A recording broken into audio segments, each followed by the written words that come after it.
అమ్మా చెప్పు నాయనా. ఇప్పటికిప్పుడు నీకు చెప్పకుండా ఒక అమ్మాయిని పెళ్లి చేసుకునేస్తే నువ్వేం చేస్తావో? నేనేం చేస్తానైనా, ఒక తట్లో కర్పూరం వెలిగించి మీ భార్య భర్తలకు హారతిచ్చి ఆ తాట తీసుకొని తలకాయ మీద కొడతాను. చెప్పు తీసుకొని కొడతాను. అటు మీ ప్రయోగాలు చేయనామంటే. అమ్మా నేను నిజంగానే ఒక అమ్మాయిని పెళ్లి చేసుకుని వచ్చాను మా బేబీ.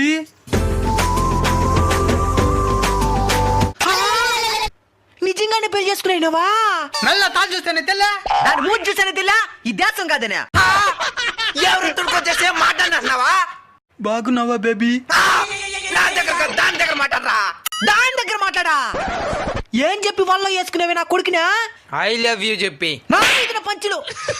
అసలు నాకు చెప్పకుండా దేనికి చేసుకున్నావు పెళ్ళా? చెప్తే ఎవరు చేస్తున్నావో? నీకు కట్నం ఫుల్ కావాలి, ఎవడిస్తాడో? అదంతా కాదు, ఈ విధంగా సభ పెట్టుకుని పెళ్లి చేసుకుంటే